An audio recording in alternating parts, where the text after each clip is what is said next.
Estimados irmãos espíritas e não espíritas, sejam bem-vindos ao nosso canal.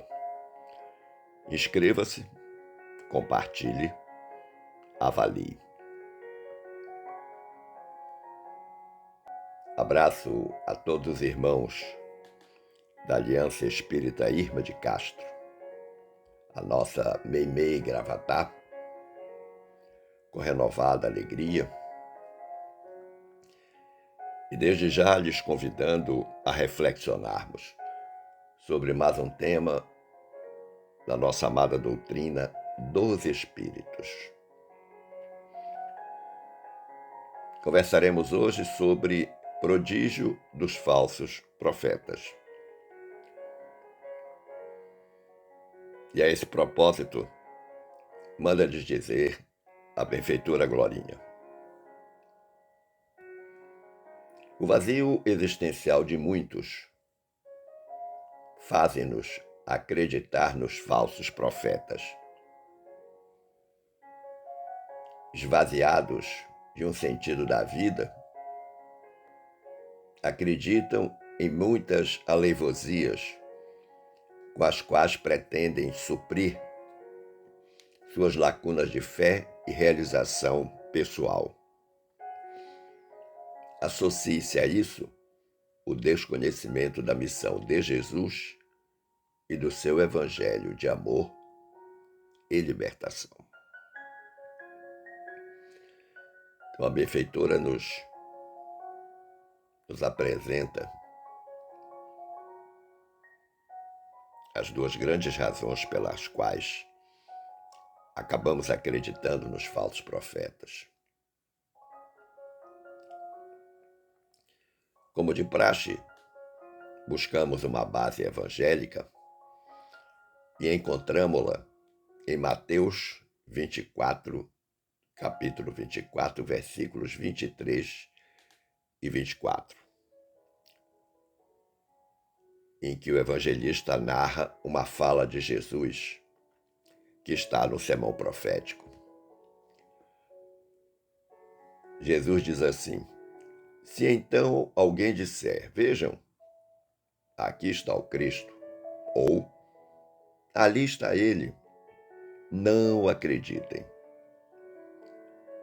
pois aparecerão falsos cristos e falsos profetas que realizarão grandes sinais e maravilhas, para, se possível, enganar até os escolhidos. Chama a atenção que os escolhidos aí falado, melhor dizendo, por Jesus, são os próprios discípulos e apóstolos. E a base doutrinária nos vem do nosso Evangelho, segundo o Espiritismo, capítulo 21, item 5, intitulado Prodígio dos Falsos Profetas. Mas para começar, meus queridos amigos, eu desejo recorrer ao grande orador espírita, médium, benfeitor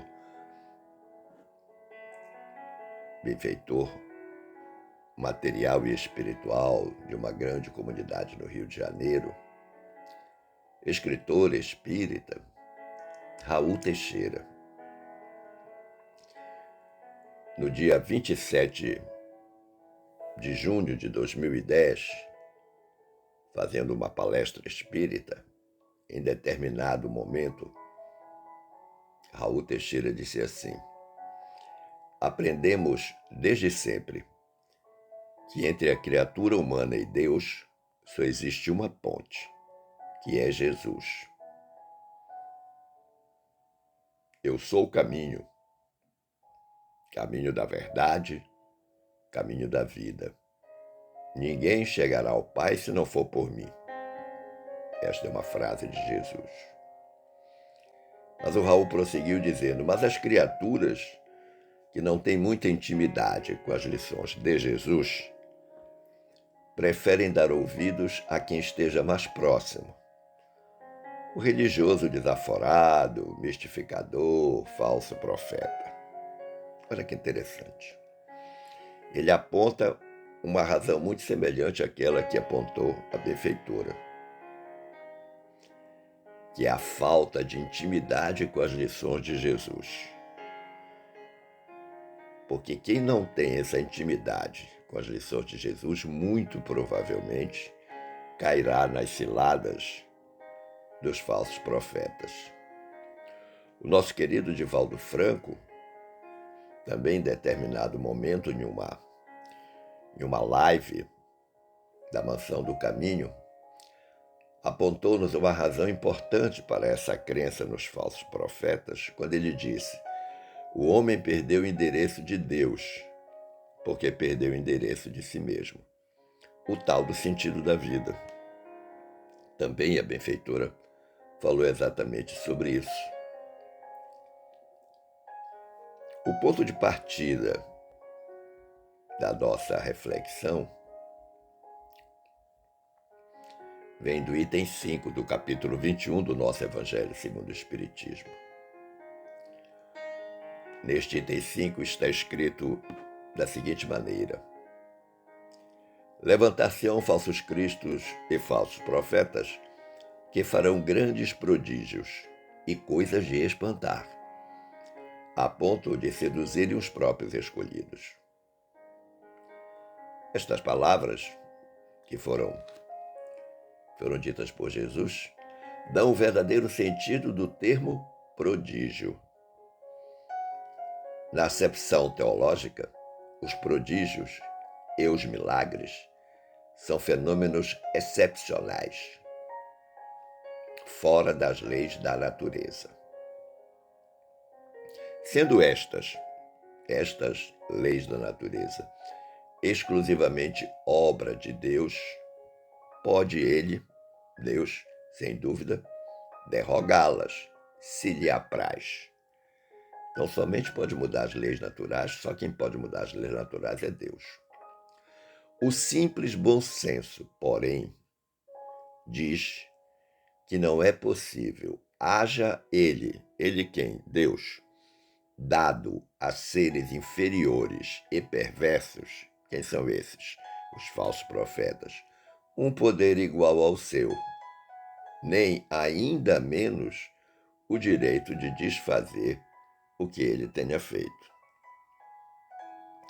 Então, muitas das coisas que são prometidas pelos falsos profetas são coisas absolutamente impossíveis de acontecer, porque elas estariam indo contra as leis naturais que foram feitas por Deus e que só Ele tem a autoridade de derrogá-las ou de modificá-las.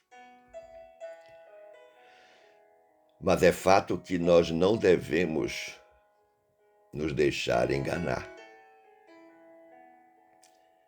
Por que eu digo isso? Porque neste mesmo item 5 do capítulo 21 do nosso Evangelho segundo o Espiritismo, está escrito: para o vulgo ignorante, todo fenômeno cuja causa é desconhecida passa por sobrenatural, maravilhoso e miraculoso. Uma vez encontrada a causa, reconhece-se que o fenômeno, por muito extraordinário que pareça, mais não é do que a aplicação de uma lei da natureza. Assim, o círculo dos fatos sobrenaturais se restringe à medida que o da ciência se alarga. Isso significa dizer que cada vez mais a ciência está ajudando a acabar com essa farsa do que é considerado um fato sobrenatural, desse misticismo, dessas coisas tidas como maravilhosas, miraculosas, espetaculares. A própria ciência tem se encarregado de fazer isto. O Raul Teixeira, nessa palestra que ele fez, em determinado momento, falando sobre os profetas, ele relembrou como eram os profetas no judaísmo antigo, ou quem eram esses profetas no judaísmo antigo. Ele disse que os profetas eram os sensitivos, os médiuns, como chamamos hoje, ou os paranormais. Na Judéia se conhecia como profeta aquilo que na Grécia era o Piton e a pitonisa. Indivíduos dotados de certa peculiaridade psíquica para registrar o seu diálogo com o espírito, para registrar as informações dos espíritos, que eram chamados de deuses, de divindades, naquela antiguidade do mito. Ora, o Piton e a pitonisa nada mais eram do que médios, e que recebiam as comunicações e transmitiam. E claro que as pessoas que ali estavam e que com eles trabalhavam imaginavam que eram aqueles deuses de pedra e cal que falavam e diziam as coisas para ele, quando na realidade eram os espíritos. Se esses eram os profetas do judaísmo, quem são os profetas contemporâneos? São os nossos médiuns, os intermediários dos espíritos junto à humanidade. Eles estão em toda parte, em todos os lugares. Apenas com um pequeno detalhe, que uns têm consciência da sua faculdade mediúnica, outros não. E a partir desta consciência que eles possam ter, aparecem dois caminhos que eles podem trilhar.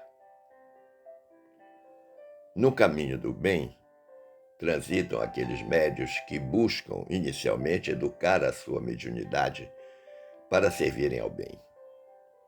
Numa instituição que se dê esse trabalho de educar as faculdades paranormais, que são as casas espíritas, sérias. O outro caminho, o caminho do mal, neste caminho transitam aqueles que buscam oferir lucros com a sua mediunidade. Quantas histórias você conhece? Oferece os mais variados serviços à custa da mediunidade que possui. Em todo lugar por onde passamos encontramos placas, cartazes, anúncios, flyers, anunciando pessoas com poderes mágicos para aproximar casais, para separar casais, para trazer a alma querida de volta, para resolver problemas financeiros, para resgatar as criaturas dos dramas econômicos. E o mais curioso disso tudo é que nós podemos perceber que esses indivíduos, homens ou mulheres, que oferecem tais serviços, tais soluções à sociedade, não resolvem ou não conseguem resolver eles mesmos os seus problemas, os seus dramas, as dificuldades de sua vida. Olha que interessante. São pródigos em oferecer o serviço aos outros, mas não conseguem aplicar os seus dons a si mesmo. Falsos profetas existem nos dois planos da vida, no plano material e no plano espiritual. Existem falsos profetas em seres encarnados, sim, pessoas que mentem, pessoas que enganam, para tirar sempre proveitos materiais. São exploradores da boa fé alheia. Mas aqui eu gostaria de chamar a atenção para algo que é importante e singular. Só se deixam enganar pelos falsos profetas aqueles que não conhecem e não praticam o Evangelho de Jesus. Então, o conhecimento, o estudo, a prática do Evangelho mantém você imunizado contra a ação dessas criaturas, desses falsos profetas.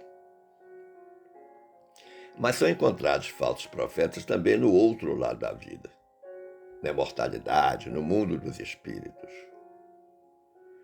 E eles fazem de tudo para nos iludir, os espíritos que trazem falsas comunicações através dos médios.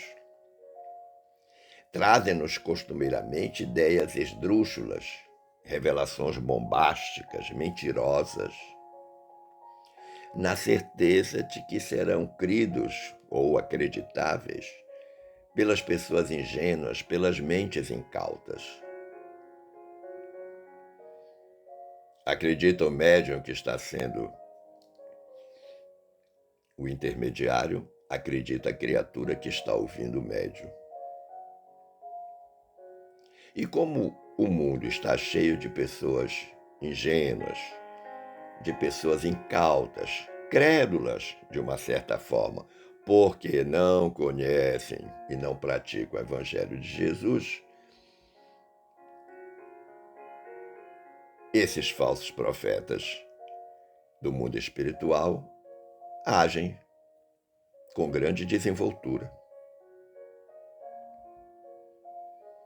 Essa ingenuidade, essa credulidade ocorre sempre com maior intensidade naqueles que ignoram, que desconhecem como funciona o mundo espiritual, como é que funcionam as leis de Deus. Veja, por exemplo, um médium que educa a sua mediunidade e, diante de uma criatura que ele faz uma consulta, ou que vai receber uma comunicação qualquer, tanto o médium quanto o consulente não conhecerem o funcionamento do mundo espiritual, por exemplo, nunca leram o livro dos Espíritos, não conhecem as leis de Deus, nunca leram os Evangelhos de Jesus, esses fatalmente serão enganados. Não nos esqueçamos que na própria descrição narrativa de Jesus no Sermão Profético, ele fala de lobos em pele de cordeiro, e eles estão em toda parte. A falsa profecia, ela não acontece somente nos aspectos da religiosidade. Elas não acontecem somente nas coisas ligadas à religião, seja ela qual for. Nas coisas comuns do dia a dia, nós encontramos falsos profetas, nas feiras, nos mercados, nas esquinas, anunciando seus produtos milagrosos. Como diz Raul Teixeira, é aquele feirante que anuncia laranjas dulcíssimas, apesar do aspecto verdoso, e que, ao serem provadas, revelam extremo sabor ácido, mas ele vende como se elas fossem a laranja mais doce do mundo. São aqueles vendedores de ungüentos e pomadas milagrosas que curam toda sorte de enfermidade e que estão aí nas feiras, nas esquinas. Encontramos falsos profetas na política, quando prometem mundos e fundos, a maioria dos quais absolutamente improváveis de serem realizados, mas prometem apenas na intenção de conquistar o voto do eleitor desavisado. Também são falsos profetas.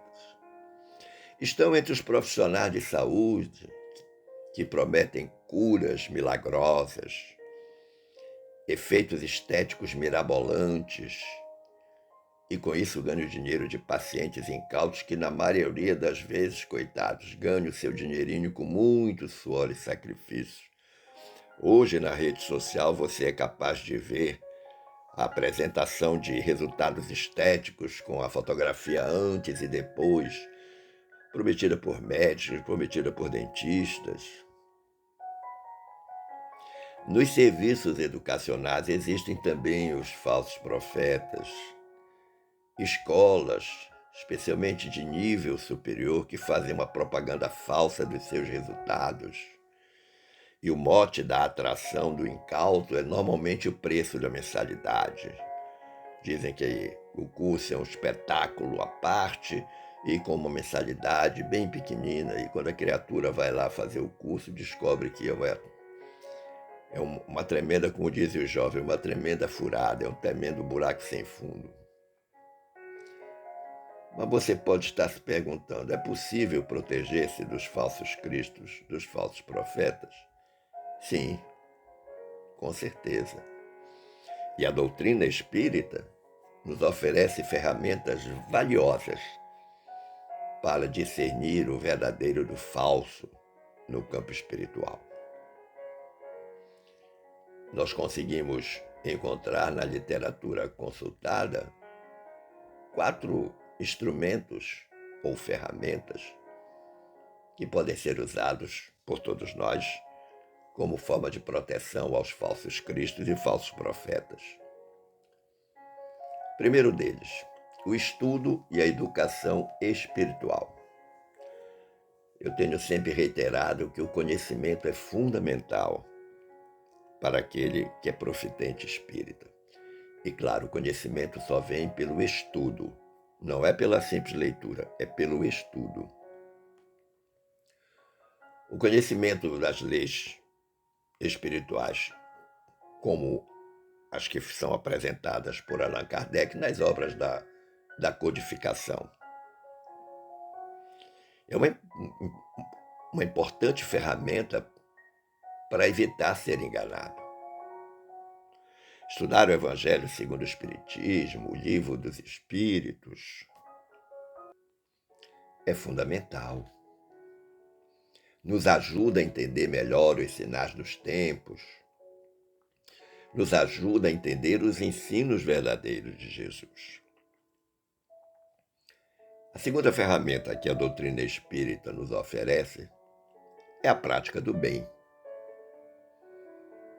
Quem verdadeiramente busca o caminho espiritual genuíno deve sempre focar em ações que promovam o bem, o amor e a caridade. Os falsos profetas não gostam disso, eles se afastam desses princípios e com o tempo as suas ações acabam revelando sua verdadeira natureza. Eles até tentam mostrar que estão na prática do bem, mas com o tempo a face é descoberta, a máscara cai. Terceira ferramenta, o discernimento moral. O que é discernimento? É separar o joio do trigo, separar o falso do verdadeiro, o bem do mal.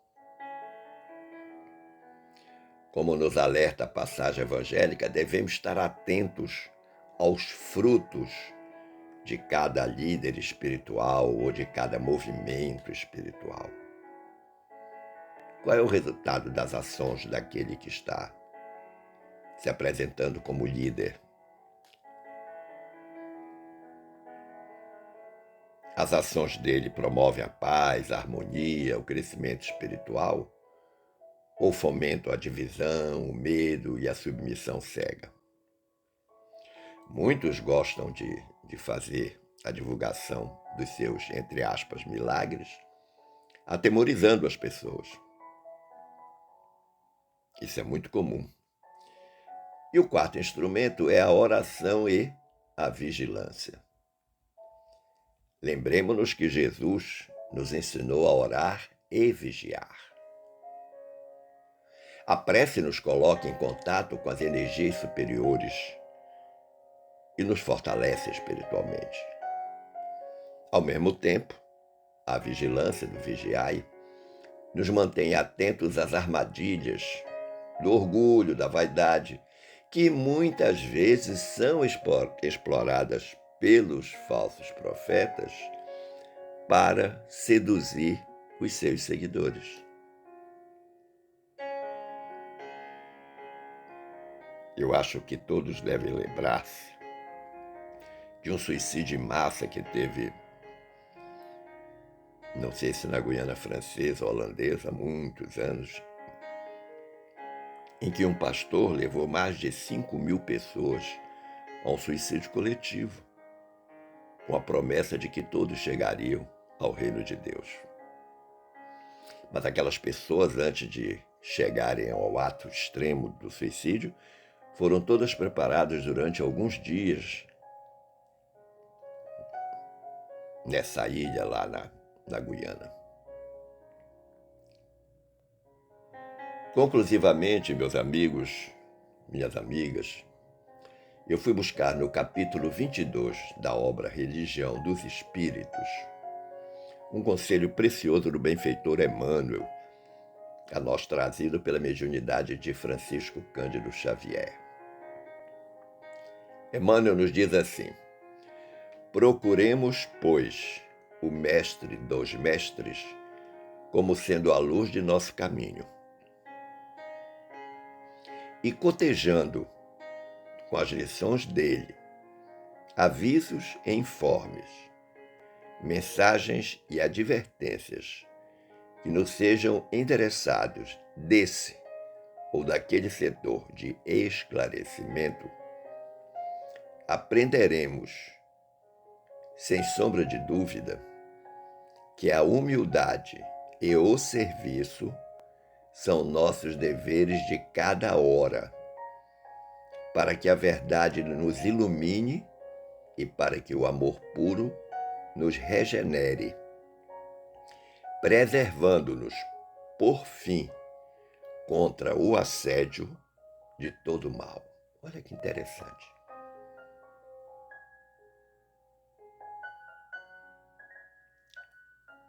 A humildade e o serviço.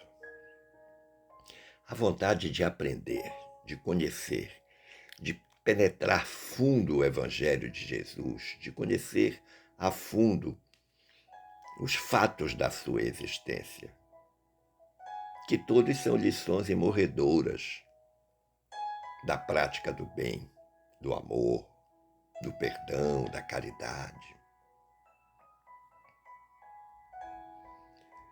Esperando ter contribuído para o entendimento desse tema e agradecendo o carinho da atenção e das boas vibrações dispensadas, eu desejo que fiquemos todos em paz com Jesus. Um forte abraço.